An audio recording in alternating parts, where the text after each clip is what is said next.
Mirarse al espejo y copular son dos cosas abominables porque aumentan el número de personas. Son palabras del escritor Borges.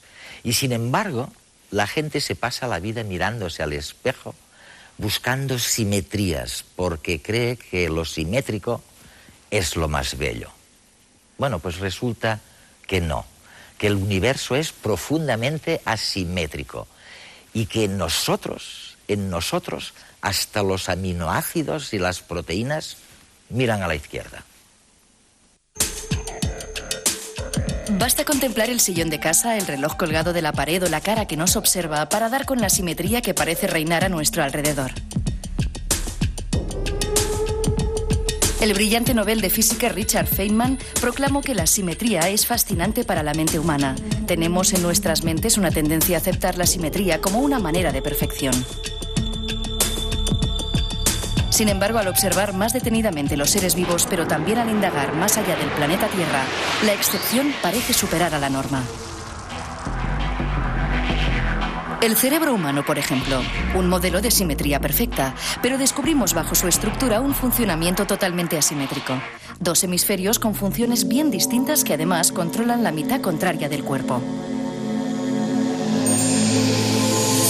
De estructura también perfectamente simétrica, nuestro cuerpo es un puzzle de asimetrías internas, órganos dobles desiguales y disposición lateral del resto, como el corazón o el hígado. Pero no solo se trata de una distribución asimétrica, sino que cada una de las mitades del organismo se relaciona de forma distinta con su entorno, lo que queda muy patente en la oposición de zurdos y diestros. ¿Por qué hay asimetría? El análisis de la herencia genética explica el caso de la mayor preferencia o habilidad de la mano derecha en los humanos, y los cambios de morfología a lo largo de la historia evolutiva aclara muchas de las incógnitas sobre la organización interna asimétrica de la mayoría de animales. Rastreando hasta lo más íntimo de lo orgánico, se descubren las más curiosas y relevantes asimetrías. Los 20 aminoácidos con los que se forman las proteínas, moléculas biológicas primordiales en nuestro planeta, pueden presentarse en dos configuraciones distintas: levógira y dextrógira, según hagan girar la luz polarizada hacia la izquierda o hacia la derecha. Y la cuestión es que la inmensa mayoría de proteínas sintetizadas por seres vivos se componen de aminoácidos levógiros, un misterio aún sin resolver. Una explicación vendría de la física de partículas, donde el dogma de la simetría aplicable a todas las leyes se hundió al descubrir que la fuerza débil, que actúa a nivel de las partículas subatómicas, no era una fuerza simétrica. Comportamientos a nivel subatómico podrían ser responsables de las asimetrías moleculares y estas de las de niveles superiores, así hasta llegar a nuestros órganos y las conductas sociales que derivan de su lateralidad. Nada está demostrado, pero sí podemos decir que a pesar de la mirada simétrica que posamos sobre nuestro mundo y de las leyes que se formulan para explicarla, nuestro asimétrico cerebro no ha cesado de buscar los orígenes de una asimetría global.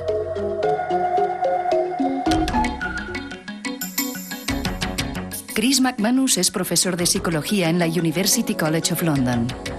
Autor del libro Right Hand, Left Hand, en él McManus reflexiona sobre los orígenes de las asimetrías y la asiduidad de estas en la cultura, las estructuras atómicas y el cerebro.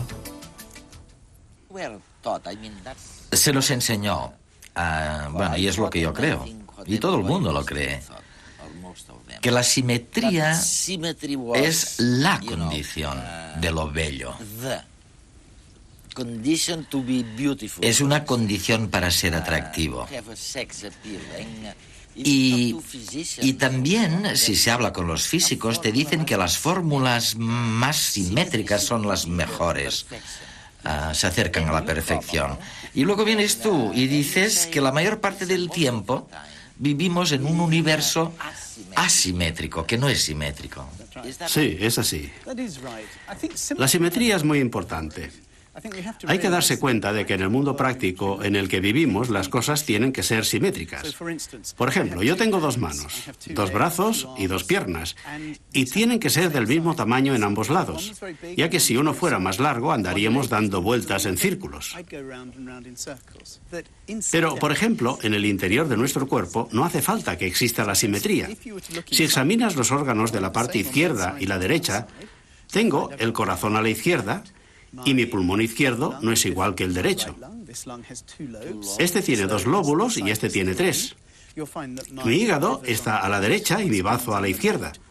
Mi estómago está a la izquierda y el apéndice a la derecha. Es decir, que todo lo que hay en el interior es asimétrico. Chris, y todavía peor que eso. Tu corazón está a la izquierda, pero cuando duele, cuando tienes un ataque, si lo tienes, el dolor se siente en otro sitio que no tiene nada que ver. Esto es muy interesante. El corazón está a la izquierda, pero si tengo un ataque de corazón o algo parecido, el dolor está en el medio, justo aquí. ¿Y por qué ocurre eso? El motivo por el cual el corazón está a la izquierda es porque si el corazón se encontrara en el centro, habría turbulencias en el flujo de la sangre y se formarían trombos y no funcionaría bien. Pero el corazón, cuando somos embriones, solo son 2 tubos que se juntan en medio del tórax en un tubo único. Y luego, ese tubo se inclina hacia un lado, el izquierdo. Es decir, que el corazón comienza siendo simétrico y se convierte en asimétrico. Lo que sucede es que los nervios que lo conectan proceden de las 2 partes del cuerpo por igual. Y el resultado es que, aunque después está situado aquí el cerebro, todavía cree que está en el centro. Y el dolor se produce en el centro, porque es donde el cerebro cree que está. No sabe que se ha movido, porque es un fósil, tanto en términos históricos como en nuestro propio desarrollo interno. Yo empecé con un corazón en el centro, pero me desarrollé con un corazón a la izquierda.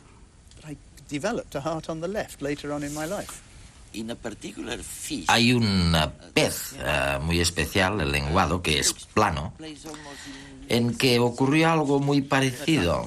En solo unas semanas cambia la ubicación de sus ojos. Lo que sucede con este pez plano es muy curioso. La mayoría de los peces son alargados y delgados y tienen un ojo en cada lado de la cabeza.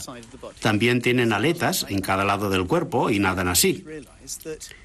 Lo que le pasó al lenguado plano es que se dio cuenta de que se está mejor si se reposa en el fondo del océano. De forma que pueden estar así, pero el problema cuando se está en el fondo del océano, así plano, es que este ojo está mirando hacia abajo, mirando al lodo. De forma que lo que han hecho los pescados planos es que los ojos se van moviendo lentamente hasta que los 2 se encuentran en la parte superior. Así puede permanecer en el fondo del mar y ver con los 2 ojos. Hay algo increíble, porque en contra de lo que estamos diciendo, resulta que los gusanos invertebrados, oye, y además no solo ellos, esto les va a encantar a nuestros amigos los biólogos, la mosca de la fruta también, los 2 son simétricos, casi perfectamente simétricos. Casi perfectamente simétricos. De acuerdo. Pero esto de la asimetría es algo de los vertebrados. Sí, sucede porque los sistemas se han hecho más complejos. Un gusano o una drosofila es un animal muy pequeño, no tiene mucha sangre y no necesita un sistema interno complejo. El ser pequeño y simple quiere decir que se puede ser simétrico, pero al hacerse complejo se convierte en asimétrico. En el Londres de 1835, al hacer la autopsia a un paciente, el doctor Watson se llevó una gran sorpresa. El corazón no estaba en el lado izquierdo, sino en el derecho. Hoy conocemos este fenómeno como situs inversus, que se da con una frecuencia de 1 cada 10.000 personas. Pero no es solo el corazón, el resto de órganos también están en el lado equivocado. Y es que al construir un cuerpo sucede lo mismo que al construir un coche. Una vez se determina que se va a conducir desde la izquierda, se limitan las posiciones de muchos elementos, ya sea por necesidades de funcionamiento o simplemente por cuestión de espacio. Por esta razón, nuestro interior es muy asimétrico. Los pulmones, riñones y testículos derechos no son totalmente iguales a los izquierdos. El hígado está en el lado derecho, el estómago en el izquierdo y así un largo etcétera. Las personas con situs inversus tienen todas estas vísceras situadas en el lado inverso y aunque parezca sorprendente, todos los órganos funcionan con absoluta normalidad. Y entonces, inevitablemente, surge la pregunta: si no hay ninguna razón funcional, ¿por qué es mucho más frecuente que el corazón esté en la izquierda? El Dr. Watson ya se planteó este enigma, pero no pudo hallar la respuesta. Para encontrarla, tenemos que remontarnos hasta los ancestros de todos los vertebrados, porque todos los animales con columna vertebral compartimos un interior asimétrico. Estos antepasados tenían derecha e izquierda, pero ambos lados eran idénticos. Seguramente alguno de ellos rotó hacia su lado derecho. Evidentemente, esto provocó una asimetría exterior, pero también una asimetría interior, puesto que lo que era dorsal y ventral pasó a ser derecha e izquierda. Y ahora ambos lados ya no eran idénticos.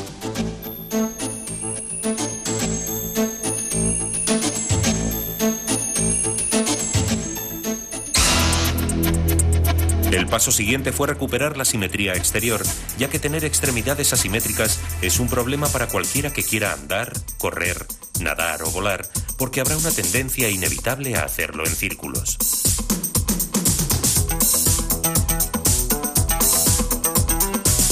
Sin embargo, como la asimetría interior no afecta a la supervivencia, no ha habido ninguna presión evolutiva para volver a un interior simétrico. Y por ello todavía hoy tenemos el corazón a la izquierda. Oye, casi me has convencido de que la simetría es la regla y no al contrario. Pero así todo, en tu libro hay un dibujo que voy a intentar que pueda verlo a nuestra audiencia. Dos fotografías del mismo personaje son prácticamente idénticas.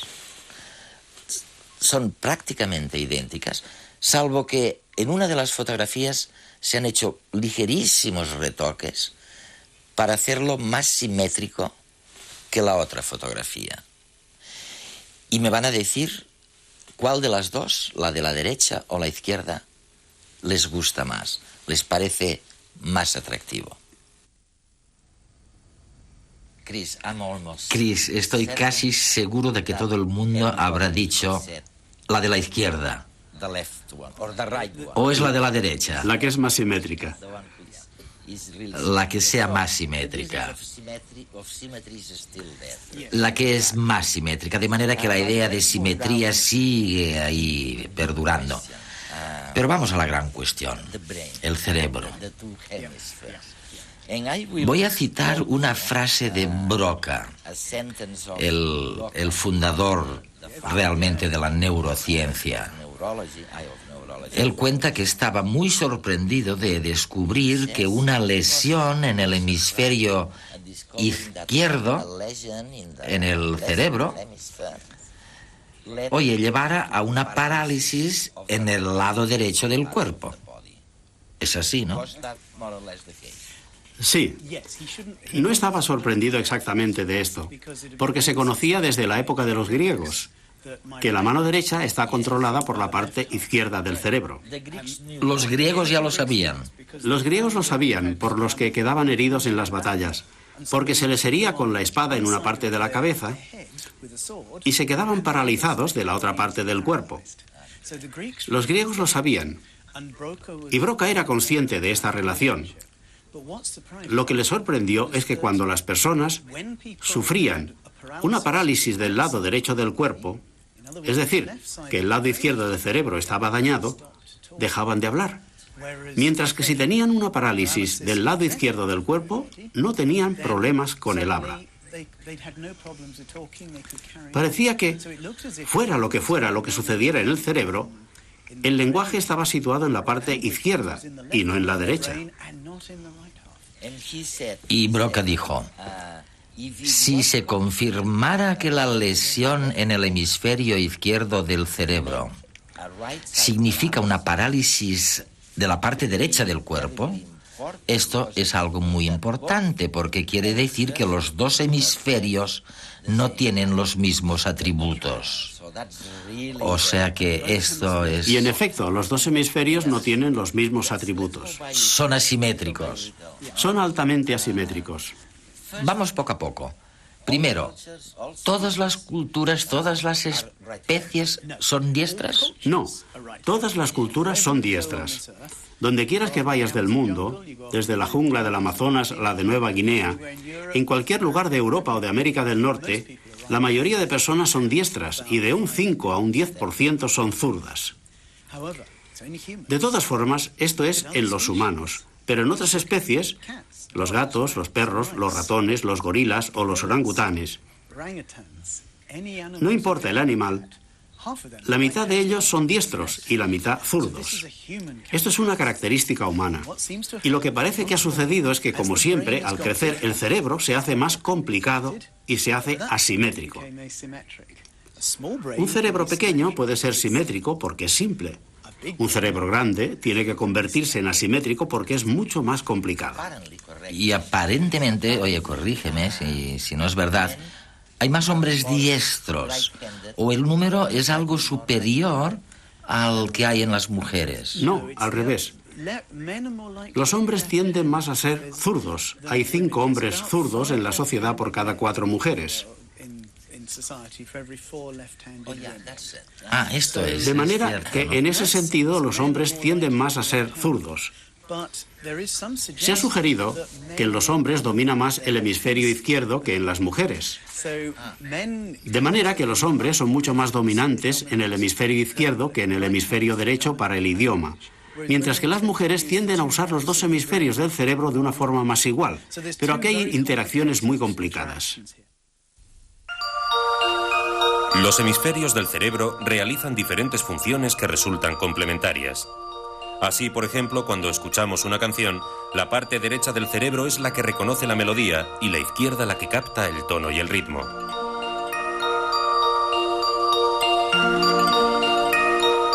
O cuando olemos una flor, nuestro hemisferio izquierdo capta la intensidad del aroma y el derecho es el que recibe la pista para que reconozca qué flor es. A pesar de que ambos hemisferios son importantes, el izquierdo tiene el control sobre 2 de las funciones más características del ser humano: el lenguaje y la mano directora, que es la derecha en la inmensa mayoría de la humanidad. La razón por la que la evolución concede esta importancia al hemisferio izquierdo no se sabe, pero algunos experimentos han dado una pista. Según parece, la parte izquierda del cerebro trabaja un poco más rápido que la derecha en la percepción sonora, visual y táctil. Se cree que estas diferencias existen desde hace 2 o 3 millones de años, pero no sabemos qué es lo que las provocó. Lo que sí se sabe es que ya nuestro antecesor Homo habilis era diestro. Gracias al estudio de los restos de piezas dentales, de las herramientas que utilizaban y de sus músculos y huesos de pecho y brazos, se ha averiguado que usaban la derecha como mano directora, igual que nosotros. Si nos fijamos en otros parientes nuestros más lejanos, comprobaremos que esta cualidad es propia solamente de los homínidos. Aunque en los chimpancés encontramos cierta tendencia a trabajar con la mano derecha en un 60% de ellos, en los gorilas la mitad son diestros y la otra mitad son zurdos. En los humanos, sin embargo, los diestros llegan casi al 90% de la población. Teniendo en cuenta que un 10% de los humanos son zurdos, también hay que considerar por qué la evolución les ha permitido sobrevivir. Los científicos están descubriendo una posible razón en el resultado de los deportes en que hay un componente asimétrico. En el tenis o el boxeo hay una competición directa entre 2 jugadores, y los zurdos tienen ventaja, porque al ser menos frecuentes pueden sorprender más con su juego invertido al adversario. Esta ventaja llevada al campo de la lucha podría ser la causa de que los zurdos hayan sobrevivido a lo largo de la evolución. La pregunta es, primero, ¿cuál es la explicación para esta tendencia a ser diestro? Oye, ¿es genético? ¿Es un gen que se mezcla por ahí? Creo que hay varios factores que se tienen que explicar. Uno es porque somos mayoritariamente diestros. El 90% de las personas son diestros. Y lo que yo entiendo es que nuestro cerebro se convirtió en asimétrico y el lenguaje tenía que estar en un hemisferio y no en el otro. Surgió un gen que hizo que el lenguaje se situara en el hemisferio izquierdo. Y este gen probablemente es una modificación del gen que hace que el corazón se sitúe a la izquierda.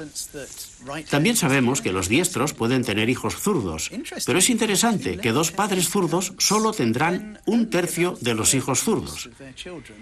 Y cuando se estudian los patrones genéticos de esto, parece que sí explican lo que sucede. De todas formas, uno de los misterios de la destreza, y que hacía que las personas durante mucho tiempo pensaran que no podía estar controlado por los genes, es que gemelos idénticos con los mismos genes puede ser uno zurdo y el otro diestro. De hecho, el 20% de gemelos idénticos son diferentes en cuanto a su destreza. ¿Por qué nos confundimos tanto con esto de la derecha y la izquierda? Porque, oye, parecemos tontos, ¿no? A veces decimos ayer en lugar de hoy o de mañana, ¿de acuerdo? Pero cuando hablamos de derecha e izquierda, mira en tu libro. Mira esta imagen y preguntemos a nuestra audiencia que diga derecha, derecha, izquierda. Tú tampoco puedes hacerlo. Oye, derecha, izquierda, izquierda, derecha. Es muy difícil, es dificilísimo. Es tan difícil. Y es difícil para mí. Lo he mirado muchísimas veces y sigo sin poder hacerlo. También hay que pensar, si miramos a la mano, si irá hacia este lado o hacia el otro. Y si será esta mano o la otra. Y hay muchas rotaciones. ¿Y por qué todo esto? Una parte del problema entre la derecha y la izquierda es porque es una dimensión diferente de las otras dos. Hay otras dos dimensiones, arriba y abajo y delante o detrás. Arriba es fácil porque es donde está el cielo, abajo es fácil porque es donde está el suelo. Estas dos nunca las mezclamos. Delante y detrás son fáciles. Delante es donde tengo mis ojos y detrás es donde no tengo ojos. Es muy fácil. Pero la derecha y la izquierda es difícil porque no tengo ninguna parte exterior del cuerpo o ningún sitio que ayude y hay que pensarlo. ¿Y cómo lo aprendemos esto? Dices que es fácil para unos y más difícil para otros, pero ¿cómo lo aprendemos en la práctica? Con mucha dificultad. Los niños se confunden constantemente entre la izquierda y la derecha, y solo cuando tienen unos 11 años comienzan a distinguirlas correctamente. Esto es porque les cuesta mucho ver el mundo desde otro punto de vista que no sean ellos mismos. Son egocéntricos, lo que quiere decir que si esta es mi mano derecha, esta debe ser la tuya también. Les cuesta mucho aprender esto bien, y no es hasta que tienen 7, 8 o incluso 11 años que lo aprenden. Es increíble, ¿no?, cuando lo piensas, porque a partir de los 2 o 3 años aprenden cosas tan complejas como hablar. Oye, aprenden un lenguaje. Y en cambio les cuesta 7 años aprender la derecha y la izquierda, ¿no? Pero aprenden algo que ningún otro animal ha aprendido antes. Los animales pueden utilizar sonidos para comunicarse entre ellos, de manera que están haciendo algo con el lenguaje que es similar a nosotros. Pero distinguir izquierda y derecha es algo completamente nuevo y es una actividad exclusiva humana.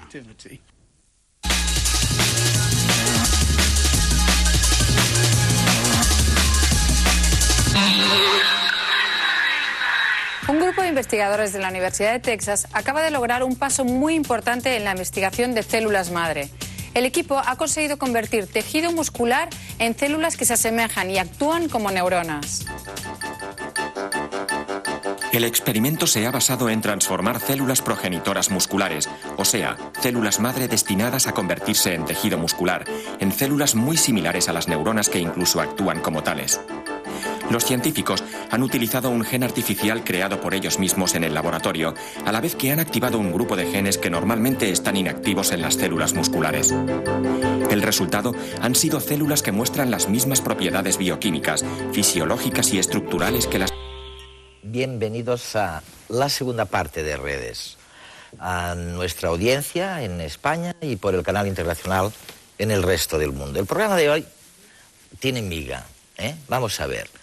Sabíamos que había fuerzas, hay fuerzas mecánicas, electromagnéticas y moléculas inorgánicas que en el fondo, bueno, la vida depende de ellas. Pero lo que no sabíamos es lo que pasa con la simetría. A ustedes seguramente les pasaba como a mí. Yo creía que lo perfecto era lo simétrico y que además esto era la vida. O sea que empezábamos con, oye, las dos piernas prácticamente iguales, los ojos, la simetría estaba por todas partes. Y luego se producían ciertas degeneraciones paulatinas, mutaciones, que llevaban a una cosa asimétrica o no asimétrica totalmente. Pero luego venís los biólogos y los físicos y nos decís no, absolutamente lo opuesto. O sea, en el universo la base es asimétrica. Hay asimetría hasta en los átomos y en los aminoácidos. Rolf, ¿eso me lo puedo creer? Bueno, hay una primera simetría obvia. Asimetría, dices. Asimetría Sí. obvia. Y es que el universo que conocemos nosotros está formado por materia y no está formado por antimateria. Por lo En la tanto, misma proporción. Bueno, de hecho no conocemos una parte del universo formada por antimateria. La única antimateria que conocemos es un poquito la que creamos en nuestros laboratorios aquí. Y quizás en alguna desintegración, ¿no? Por lo tanto, la primera cosa que vemos, el propio universo, es claramente asimétrico. Ahora, por otro lado, las leyes fundamentales, las interacciones, las 4 interacciones básicas, pues la violación que tiene que ver con esta asimetría es muy pequeña. Por lo tanto, vemos, en este caso, desde el punto de vista de materia, un universo muy asimétrico y, sin embargo, esa rotura necesaria para que tengamos esa asimetría, pues en las leyes básicas es muy pequeña. Vamos a ver, Cristóbal, a niveles todavía microscópicos, porque el argumento que yo he oído más es el de decir, oye, la simetría pues a nivel biológico o en el fondo si vas profundizando llegas a los aminoácidos que son de izquierdas decís de izquierdas y de derechas. Y de derechas. Pero los que construyen la vida solamente son de izquierdas. Y esa es la gran pregunta. ¿Por qué? ¿Y por qué? O sea, vamos a ver. Primero, ¿qué queremos decir cuando decimos que los aminoácidos de los que van a salir luego, yo qué sé, proteínas y moléculas, son de izquierdas? O sea, que están girados hacia la izquierda, o ¿qué queremos decir exactamente con eso? Realmente tienen una estructura, y la estructura, pues por un protocolo que empleamos, le asignamos que es de izquierdas. Es un contaje de la forma en que rotan los átomos en la molécula, y decimos que unas moléculas son de izquierdas, dependiendo de ese giro, y otras son de derechas. La molécula es la misma, químicamente es exactamente igual, no hay ninguna diferencia. Sin embargo, aunque no hay ninguna diferencia, la vida solamente emplea una de ellas. En el origen de la vida pasó algo, hubo algo que hizo que solamente se construyera a partir de un bloque que es de izquierdas, en los aminoácidos. Bueno, es la misma, la molécula es la misma como composición. Sí, pero como forma tridimensional no es la misma. Es precisamente la imagen especular de la otra. La imagen especular de la otra. Sí, como una mano. Como una mano y la otra mano. Exactamente. O sea que, oye, qué curioso, ¿no? Y en cambio, en el laboratorio sí me podéis fabricar moléculas de derechas. Claro. Pero lo normal, de hecho, es fabricar una mezcla racémica, ¿no? Una mezcla de las dos, de las dos formas, 50-50. Eso es lo fácil. Lo difícil es fabricar solo una. Y cuando se fabrica vida, es de izquierdas. Eso es. Bueno. En los aminoácidos y en las azúcares, la ribosa, por ejemplo, es de derechas. Es decir, que la asimetría se produce en los aminoácidos y en el azúcar. Uno es de izquierdas y el otro de derechas. ¿Y cuál es el de izquierdas? El aminoácido. Sí. Y tú me dices, la glucosa, en cambio, desde derechas. sería de derechas, ¿no? Y ¿Y eso tenemos alguna explicación? Bueno, es una cuestión... Yo creo que aquí pueden pasar dos cosas. Cómodo. Que esto se puede explicar a partir de la violación de la simetría de paridad, que es como lo llamamos los físicos, debido a las interacciones débiles, o que sea simplemente una cuestión de azar. Es decir, cuando estamos en una mesa redonda, vosotros habéis encontrado muchas veces que la servilleta, pues, no todo el mundo sabe si debe coger la que está a la izquierda o la que está a la derecha, ¿no? Entonces hay una simetría, pero en algún momento alguien la rompe. De hecho, esto en física se llama la rotura de la simetría. Alguien coge la servilleta de la izquierda. En el momento que alguien coge la de la izquierda, todos deben coger la de la izquierda, porque si no alguien se quedará sin servilleta. Y en alguna parte sobrará una servilleta, ¿no? Bien, pues es lo que puede haber pasado con los aminoácidos y los azúcares. Puede haber pasado que en el momento de empezar la vida, pues por azar, habían dos opciones y ocurrió una por azar. Pero que una vez empezado de esta forma, ya no habían grados de libertad. Pero que podría haber ocurrido de la forma opuesta. Bueno, el primer científico que descubrió esto fue el francés Pasteur. Y este es el tema de nuestro experimento en el programa de hoy.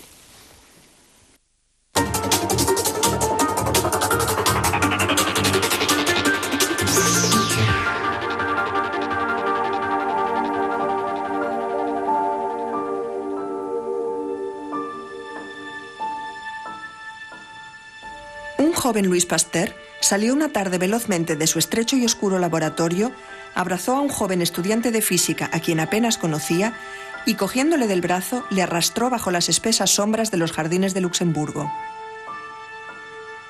Allí, atropelladamente, le explicó triunfante su descubrimiento. Necesitaba contárselo a alguien, deseaba contárselo al mundo.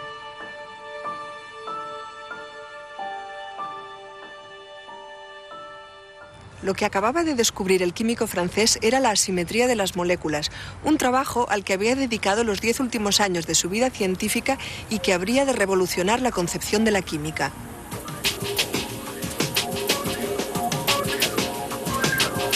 Todo empezó cuando Pasteur se dedicó a estudiar ciertas sustancias orgánicas que tenían las mismas propiedades químicas, salvo un extraño comportamiento. Desviaban la luz de manera opuesta.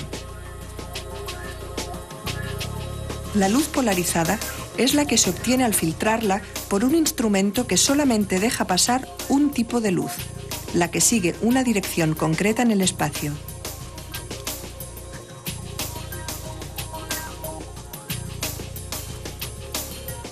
Pasteur estudiaba soluciones de un ácido presente en la uva y que se podía encontrar en el mosto, el ácido tartárico. Observó que cuando un rayo de luz polarizada atravesaba una solución de tartárico, podía seguir la misma dirección, pero también podía suceder que el haz virara.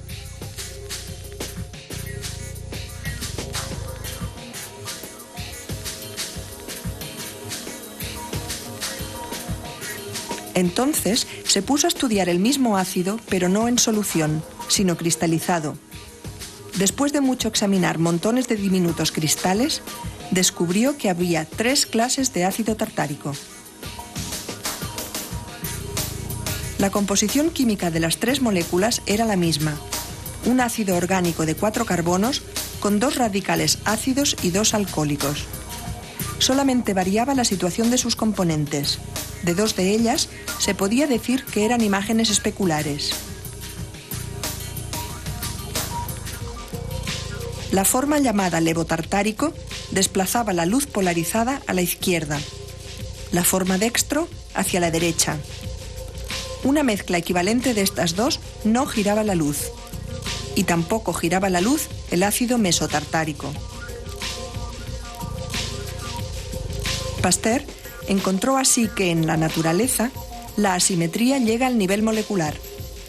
La misma molécula química puede tener distintas formas tridimensionales, imágenes especulares como las manos, iguales pero que no se pueden superponer. Los seres vivos tenemos en nuestro organismo aminoácidos levógiros y azúcares dextrógiros. Si fuéramos a un planeta en que las moléculas que nos tuvieran que alimentar fueran sus imágenes especulares, no podríamos digerirlos, no podríamos sobrevivir. Cristóbal, a mí lo que no me extraña nada, oyéndoos a los dos, es que el resto de los mortales, vamos, los orgánicos, los que estamos aposentados en la vida, tengamos este follón con la derecha y con la izquierda. Y os voy a enseñar un gráfico que tengo por ahí, porque, bueno, la gente sabe, hay un 12% de zurdos y el resto, universalmente, además parece que los fósiles más antiguos que hemos estudiado, sus herramientas demuestran que eran diestros, ¿no? Pero fijaros, y os voy a hacer el ejercicio, ¿no? Aquí la confusión que tenemos, lo difícil que nos es, a pesar de todo, de ser los únicos del universo y todas estas cosas, en ser asimétricos de esta manera, la dificultad que tenemos en diferenciar la derecha de la izquierda. Este es un gráfico, yo espero que pueda venir, que lo puedan ver, que la audiencia lo pueda ver en pantalla, en que veis unas manos con unos índices, los unos apuntando a la derecha, los otros... O sea, yo, Rolf, te pido que me digas un poco a prisa, derecha, izquierda, según... Eso es muy difícil. No, es fácil si lo miras, pero yo me equivoco constantemente. O sea, es saber... Pues te lo leo, derecha, izquierda, derecha, derecha... No, has dicho derecha, derecha, y el uno es derecha, izquierda. ¿Este es izquierda? Bueno, es al revés, ¿no? No, así, los dos son derecha. Derecha, izquierda, derecha, no, derecha... la primera línea. Este de aquí es derecha. ¿Y esta? Este también. ¿Ah, sí? Esta sí, la mano. Sí. Ok, sigue, pues. El índice, digo. A ver, la mano, esto es una mano. No, yo digo el índice. El índice no tiene sentido decir si es derecha o izquierda. No, un índice no tiene simetría cilíndrica, por lo tanto el concepto de derecha izquierda... Rolf, lo que quiero decir es que un índice apunta hacia la izquierda y otro hacia la derecha. Como hay una mano dibujada... No, estoy de acuerdo. Entonces, si el índice tú dime apunta. el índice a dónde apunta. Pero eso no tiene nada que ver con rotura de simetría. No. Te lo digo, simplemente para que quede claro. Tiene que ver con la dificultad que tenemos de asimilar la derecha y la izquierda. A pesar de que lo sabemos tanto, ¿no? Claro. Fíjate, yo te decía una cosa mucho más difícil. No, más fácil. Tú me pides si apunta hacia... ¿Si apunta hacia la derecha o hacia la izquierda? Derecha, izquierda. Derecha, izquierda, izquierda, derecha. Derecha, izquierda, derecha, izquierda. Izquierda, derecha, izquierda, izquierda. Bueno, fantástico. Derecha, tú no te equivocas. ¿Y tú, claro, Cristóbal? Es muy fácil. Pues yo pensaba una cosa un poquito más complicada. Creo que es algo parecido. Derecha, derecha, derecha, izquierda, derecha, izquierda, derecha, izquierda, derecha, izquierda, etcétera. Pequeñas. Yo me equivoco, vamos, muy fácilmente. O sea, oye, esto en cuanto a nuestra derecha y a nuestra izquierda. Pero volvamos a la primera simetría que tú mencionabas, ¿no? La de materia, antimateria. ¿Qué caray pasó aquí, no? Sí, o sea, lo que se cree es que en algún momento, debido a que la simetría que transforma materia en antimateria, a que ésta tiene una pequeña rotura, o sea, no se cumple exactamente en las interacciones débiles. Debido a que el número bariónico, es decir, una característica que tienen los neutrones y los protones, a veces no se conserva cuando se desintegra, y debido a que el universo en su expansión está fuera del equilibrio, debido a este conjunto de cosas, se cree que al principio del universo apareció un poquito más de materia que de antimateria. Entonces, como la materia y la antimateria se aniquilan, se fueron aniquilando y al final ese superávit de materia es lo que quedó y eso es lo que vemos hoy en día. Y eso es el universo visible que nosotros observamos hoy en día. Dime. De hecho, quería decir que cuando decimos que una molécula de izquierda y derecha son exactamente iguales, son imagen especular una de otra, no es cierto. Porque la imagen especular de una molécula de derechas es otra de izquierdas, pero de antimateria. Entonces, eso justificaría un poco... Una cosa es paridad y otra cosa es conjugación de carga. Atención. O sea, hay tres simetrías. Inversión temporal, de la que no hemos hablado. Paridad, que es transformar derechas en izquierdas. Y conjugación de carga, que es transformar materia en antimateria. Ahí me refiero y luego el producto de las tres se conserva. el producto de las tres, que se llama CPT, Sí. C de conjugación de carga, P de paridad y T de inversión temporal, el producto de las tres, por una serie de razones, creemos que se conserva. Entonces, lo que pasa es que se rompen, se violan de forma distinta cada una de ellas y los productos, que es lo que estabas diciendo. Oye, os lo voy a pasar en dibujos porque a lo mejor lo entendemos un poquito más. Muy bien. Nosotros, los humanos, así como la Tierra, el Sistema Solar, nuestra galaxia y creemos también que todas las demás, somos fruto de una asimetría. Estamos constituidos por materia, quarks en forma de protones y neutrones y electrones. Sin embargo, las teorías sobre la formación del universo postulan la existencia de otro tipo de materia, la antimateria. Fue Paul Dirac, en el año 1929, quien formuló una nueva teoría que predecía que para cada partícula debería existir otra llamada antipartícula con la misma masa pero con cargas y espines opuestos. Además, al encontrarse una partícula y una antipartícula, se aniquilan, las cargas eléctricas desaparecen y sus masas se convierten en energía. Si de acuerdo con las leyes de la física, las partículas y antipartículas han de ser creadas en parejas, ello significaría que la mitad del universo primitivo debería estar formado de antimateria, por lo que partículas y antipartículas se habrían aniquilado quedando solo energía.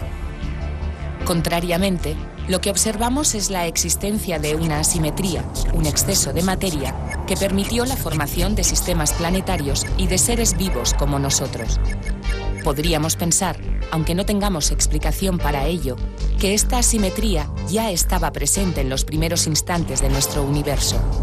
Otra posibilidad es recurrir a las teorías de la gran unificación, que permiten explicar por qué el universo tiene más materia que antimateria, incluso a pesar de que empezara con una cantidad igual. En el marco de estas teorías, a altas energías, la materia puede transformarse en antimateria y viceversa. Sabemos además que las leyes de la física no son totalmente universales, ni se comportan igual para materia y antimateria, ni son siempre las mismas si invertimos la dirección del tiempo. Por ejemplo, el universo primitivo no posee la simetría temporal. Cuando el tiempo avanza, el universo se expande y se contrae si invertimos el tiempo. Por el mismo motivo, conforme el universo se expande, podría haber más antimateria transformándose en materia.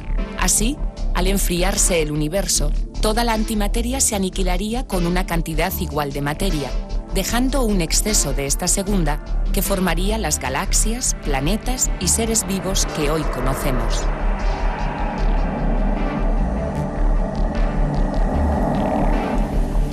Una de las asimetrías fundamentales del universo. Bueno, la otra decíamos, tiene que ver con las proteínas, ¿no? Los aminoácidos antes y las moléculas. Las proteínas, que son las que catalizan los procesos por los que se trabaja. O sea que podríamos decir, Cristóbal, que el trabajo o los trabajadores o las trabajadoras son quirales, son de izquierdas, sí, ¿no? Y en los nucleótidos, donde está el ADN, la información que guía y que dicta la manera en que somos los que mandan, estos son más bien de derechas. La ribosa de derecha, sí. ¿Es verdad eso? Sí, sí. Y no vale la pena sacar ninguna conclusión seria de eso. La derecha ordena y la izquierda trabaja. La pregunta ¿es posible otro tipo de vida basada en lo contrario? Es decir, aminoácidos D y ribosa, por ejemplo, L. No lo sabemos. ¿Qué pasaría? Será muy interesante encontrar vida en otro planeta y que la vida basada en la química del carbono tenga una quiralidad diferente a la nuestra, sea nuestra imagen especular. ¿Qué pasaría ahí? Pero tú sí que debes creer que sí que es posible, ¿o no? Bueno, yo creo que es posible si decimos que todo fue fruto del azar. Pero si hay una ley física fundamental que nos rige entonces no. Y no la hay. Y de momento la hay, la hay, pero que no se manifiesta macroscópicamente. Pero a verla hay. Hay rotura de estas simetrías, pero... Y la especulación es, si hay vida basada en la química de carbono, pero de otra mano, ¿qué pasaría con unos supuestos seres... que fueran caníbales? Como nosotros, que son de azúcares de izquierda y aminoácidos de derecha. Entonces, tú dices que son caníbales. No digo que los demás fueran caníbales. No nos podrían comer, ¿no? Sí. Cuidado, es peligroso. O nos comen y no engordan. El sueño de la humanidad. Vamos a ver, si sus proteínas son de derechas en lugar de izquierdas, como las nuestras, no van a poder tener relación con nosotros a nivel molecular, ¿no? Digo yo. Bueno, sí. Podrían tener relación, pero como fruto de esa relación yo creo que no se valdría nada. Nada. Quiero decir que si nos comen, como dice Eduardo, pues efectivamente no les alimentamos. De todas formas, yo creo que no es necesario ir a una cosa tan rebuscada, ¿no? La historia de la talidomida que está en este libro, ¿no? Es un buen ejemplo de un producto biológicamente activo que solo es en una de las dos formas quirales en la que tiene los efectos beneficiosos por los que se hizo. Y en la otra forma quiral, pues tuvo las consecuencias que tuvo. Entonces, bueno, al producirse, se produjo una mezcla 50-50 de las dos versiones quirales y eso es lo que condujo a todas esas malformaciones. Me gustaría ampliar la información. Sí, en los años 60 la talidomida se daba a las mujeres embarazadas para combatir la náusea matinal. Entonces funcionaba muy bien, la combatía y la mujer pues no tenía náuseas. Pero solamente era efectiva a esos niveles la molécula de una quiralidad. ¿Qué hacía la otra? La otra atacaba directamente al feto. Y salían niños, creo que fueron más de 10.000, con malformaciones, con pequeños brazos y tal, ¿no? Es un ejemplo de un veneno no químico, sino quiral. Eso quiere decir que nosotros, aparte de tener una química basada en el carbono, somos profundamente quirales. Tenemos una mano, y eso no hay que olvidarlo nunca. Increíble. Bueno, es que las proteínas actúan gracias a la forma que tienen. Claro. O sea que y la forma tiene que ver con la quiralidad. La proteína no es analógica, es analógica, no es digital, es geométrica. Oye, nos queda una quiralidad de esas que vale la pena comentar, y es la del cerebro, ¿no? Esa división en dos hemisferios, esa separación, de nuevo, en cerebro, hemisferio izquierdo, que se ocupa del habla, del lenguaje, y el hemisferio derecho, que se ocupa de otras cosas, entre ellos la configuración del espacio. Y los científicos andan ahí una greña buscando la razón de esta asimetría del cerebro, ¿no? Y unos dicen, bueno, es una cuestión de eficacia, simplemente. Cuando aumenta el grado de complejidad y tienes que aprender a hablar y todas estas cosas, en lugar de fabricarte un cerebro nuevo, lo que haces es, bueno, utilizar solo uno para que no se líen en el caso. ¿Lo veis claro eso o hay otras explicaciones? No, yo creo que las funciones del cerebro, las múltiples funciones, debe ser muchísimo más eficaz que los centros del cerebro encargados de ellas estén o en un lado o en otro lado del cerebro. Debe ser muy poco eficaz que esté un trozo. Claro. Y entonces, ahora que se hayan distribuido de una cierta forma o de otra, esto no sé si debe ser así o si eso es el empaquetamiento óptimo o a qué es debido. Yo lo siento mucho, pero eso no... Bueno, supongo, yo he oído por ahí, Damián, corrígeme, no lo sé, pero si recuerdo bien, lo que ocurre es que las señales de gestos, que es el lenguaje prehablado, al que se revierte cuando desgraciadamente se pierde la capacidad de hablar, estaban en el hemisferio izquierdo. Y bueno, y el lenguaje es una prolongación de esto, pero de nuevo pudo ser una casualidad que empezara todo por el izquierdo, ¿no? Sí, sí. De todas formas, también aquí hay unas ciertas diferencias entre los hombres y las mujeres, ¿no? El desarrollo de los dos hemisferios cerebrales, porque parece ser que el desarrollo tiene que ver con las hormonas, y parece ser que la testosterona inhibe el desarrollo de la parte izquierda, que al inhibir una parte se desarrolla más la parte derecha, etcétera, ¿no? Bueno, a propósito del cerebro, Rolf, hay quien además, a través de esta división asimétrica de dos hemisferios, interpretan determinadas condiciones sexuales, de sexo. Y la verdad es que cuanto más reflexionamos sobre el cerebro, yo más inquieto me quedo, ¿no? Cuando McManus decía que el cerebro sigue pensando que no se ha enterado de que el corazón ya no está en medio, sino que está en el lado izquierdo, a mí los fisiólogos y cardiólogos me dicen algo peor. Y me dicen algo cierto, que cuando a alguien le duele el corazón, le duele más bien en la espalda o en un brazo, en un ataque cardíaco, por ejemplo, ¿no? Y es sencillamente, dicen ellos, porque allí estaba el cerebro en tiempos de los reptiles, de donde procedemos, ¿no? Y a ustedes a lo mejor les ocurre lo mismo, ¿no? No da demasiada confianza un cerebro que sigue maniatado, bueno, pues por nuestra historia casi fósil, ¿no? Que le cueste tanto adaptarse al cambio. Y con esta idea les dejamos hasta la próxima semana. Gracias por haber estado con nosotros una vez más.